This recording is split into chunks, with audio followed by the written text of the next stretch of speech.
বর্ণাঢ্য আয়োজনের মধ্য দিয়ে টেলিভিশন মেকআপ আর্টিস্ট অ্যাসোসিয়েশনের প্রথম প্রতিষ্ঠাবার্ষিকী পালন করা হয়েছে।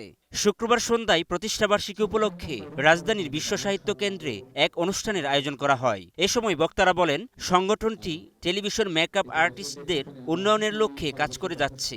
টেলিভিশন মেকআপ আর্টিস্ট অ্যাসোসিয়েশনের লক্ষ্য ও উদ্দেশ্য হল দেশের মেকআপ আর্টিস্টদের পেশাগত মান উন্নয়ন, সৃজনশীলতা বৃদ্ধি এবং পেশাগত সুরক্ষা নিশ্চিত করা। এছাড়া অসহায় দুস্থ মেকআপ আর্টিস্টদের পাশে দাঁড়ানো, প্রশিক্ষণ কর্মশালা এবং সেমিনারের মাধ্যমে সদস্যদের দক্ষতা বৃদ্ধির সুযোগ প্রদান সহ তাদের কাজের স্বীকৃতি ও সম্মাননা নিশ্চিতে প্রতিশ্রুতিবদ্ধ সংগঠনটি। এ সময় উপস্থিত ছিলেন সংগঠনের সভাপতি মোহাম্মদ সাজ্জাদ হোসেন, সাধারণ সম্পাদক মোহাম্মদ আসলাম সহ বিশিষ্টজনরা। পরে 7 জন সিনিয়র মেকআপ আর্টিস্টকে আইকন মেকআপ আর্টিস্ট অ্যাওয়ার্ড প্রদান করা হয়। এছাড়াও আমন্ত্রিত অতিথিদেরও সম্মাননা স্মারক প্রদান করা হয়েছে।